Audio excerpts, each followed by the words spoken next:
नमस्ते। आज के इस खास विश्लेषण में बहुत बहुत स्वागत है। आज का हमारा जो टॉपिक है ना, सीक्वेंस डायग्राम्स।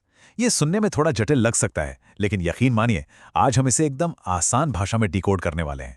जब भी कोई सॉफ्टवेयर काम करता है तो उसके बैकग्राउंड में बहुत कुछ चल रहा होता है। अलग अलग हिस्से आपस में लगातार बात कर रहे होते हैं।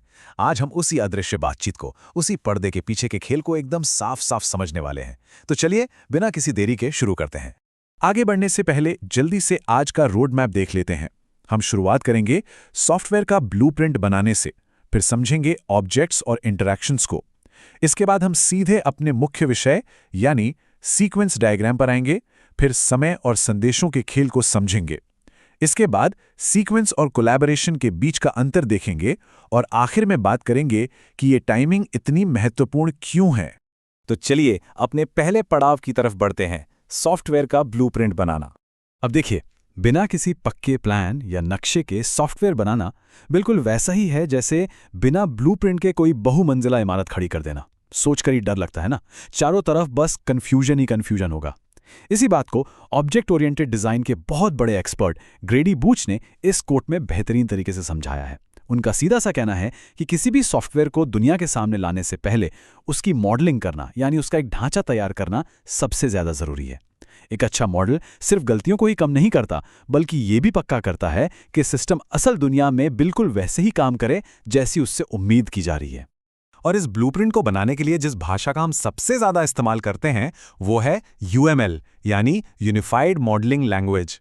इसे आप डिजाइनर्स की एक यूनिवर्सल भाषा मान सकते हैं। इसकी सबसे कमाल की बात क्या है पता है? ये भाषा स्वतंत्र है। मतलब ब्लूप्रिंट बनाते समय हमें इस बात की बिल्कुल टेंशन नहीं लेनी कि आगे चल के कोडिंग C++ में होगी, जावा में होगी या किसी और लैंग्वेज में। ये सिर्फ डायग्राम्स और विजुअल्स का इस्तेमाल करके पूरे सॉफ्टवेयर की एक ऐसी रूपरेखा तैयार कर देती है जिसे दुनिया का कोई भी डिजाइनर झट से समझ सकता है। ब्लूप्रिंट की इस बड़ी पिक्चर के बाद अब थोड़ा जूम इन करते हैं हमारे दूसरे सेक्शन पर, ऑब्जेक्ट्स और इंटरैक्शंस।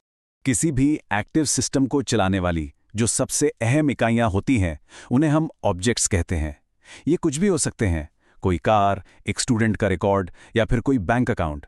लेकिन यहाँ एक कैच है, ये ऑब्जेक्ट्स अकेले दम पर कुछ नहीं कर सकते, इन्हें एक टीम की तरह मिलकर काम करना पड़ता है। तो सबसे अहम बात यह है कि हर सिस्टम में ये ऑब्जेक्ट्स एक दूसरे को मैसेज भेजकर बातचीत करते हैं। और ध्यान रहे, ये मैसेज सिर्फ डेटा का लेन देन नहीं है, बल्कि ये कम्युनिकेशन का एक ऐसा तरीका है जहां किसी न किसी रिजल्ट की उम्मीद की जाती है। बिल्कुल वैसे ही जैसे ऑफिस में कोई प्रोजेक्ट पूरा करने के लिए आपस में जानकारी शेयर की जाती है। तो इसी बातचीत को विजुअलाइज करने के लिए आता है हमारा तीसरा सेक्शन, सीक्वेंस डायग्राम। यहां से कहानी में असल एक्शन शुरू होता है।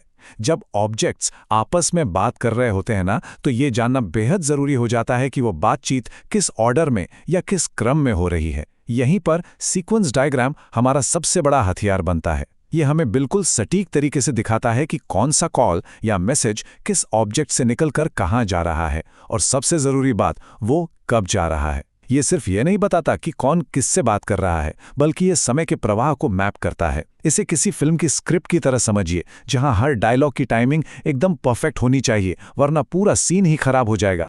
इसी टाइमिंग को और गहराई से समझने के लिए बढ़ते हैं चौथे सेक्शन की ओर, समय और संदेश। चलिए इन भारी भरकम तकनीकी शब्दों से बाहर निकलकर इसे रोजमर्रा की जिंदगी के एक बहुत ही मजेदार उदाहरण से समझते हैं। इमेजिन कीजिए एक रेस्टोरेंट में लंच या ब्रेकफास्ट का ऑर्डर कैसे काम करता है। सबसे पहले एक कस्टमर फूड ऑर्डर इनिशिएट करता है। यह हुआ हमारा पहला मैसेज। इसके तुरंत बाद सिस्टम का ऑर्डर ऑब्जेक्ट एक्टिव होता है और किचन के लिए सेंड ऑर्डर का कमांड जारी करता है। और फाइनली एक स्पेशल ऑर्डर ऑब्जेक्ट उस ऑर्डर को कंफर्म कर देता है। देखिए, ये एक के बाद एक चलने वाली कितनी साफ और स्पष्ट श्रृंखला है। और ऐसा होना बहुत जरूरी भी है, क्योंकि सच कहूं तो कोई भी भूखा इंसान अपने खाने के ऑर्डर में किसी भी तरह की गड़बड़ी बिल्कुल बर्दाश्त नहीं करेगा, है ना? और ये उदाहरण इस बात को बहुत ही शानदार तरीके से साबित करता है कि जब कोई सॉफ्टवेयर असल में लाइव होता है तो वो कैसे काम करता है। जब कोड रन हो रहा होता है तो वो ठीक इसी क्रोनोलॉजिकल फ्लो यानी कालक्रम को फॉलो करता है। सीक्वेंस डायग्राम की खूबी ही यही है कि वो इस पूरी अदृश्य प्रक्रिया को स्क्रीन पर हमारे सामने लाकर रख देता है। इससे हम आसानी से चेक कर सकते हैं कि हर एक फंक्शन सही समय पर सही ऑर्डर में ट्रिगर हो रहा है या नहीं। अब आते हैं हमारे पांचवें सेक्शन पर, जहां हम देखेंगे सीक्वेंस बनाम कोलैबोरेशन। अब इंटरैक्शन दिखाने के लिए सीक्वेंस डायग्राम अकेला टूल नहीं है। कोलैबोरेशन डायग्राम भी यही काम करता है, लेकिन दोनों का नज़रिया एकदम अलग है। इसे ऐसे समझिए, जब किसी डिज़ाइनर के लिए टाइमिंग सबसे ज़्यादा ज़रूरी होती है, यानी मैसेज किस सटीक समय और क्रम में भेजे जा रहे हैं, तब आंख बंद करके सीक्वेंस डायग्राम को चुना जाता है।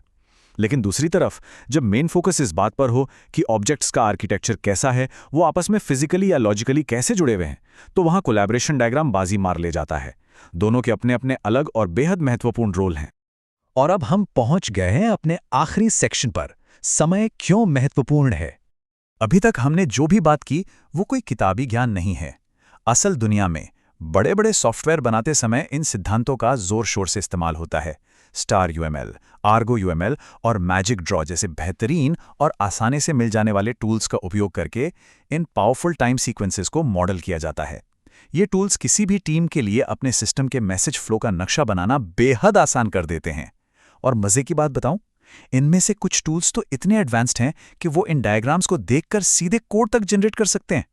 ये सच में किसी गेम चेंजर से कम नहीं है। तो खैर, इसी के साथ हमारा आज का यह विश्लेषण अपने अंतिम पड़ाव पर आ गया है। लेकिन जाने से पहले एक बहुत ही दिलचस्प सवाल। अभी इसी वक्त हमारे सामने मौजूद इस स्क्रीन को ही ले लीजिए।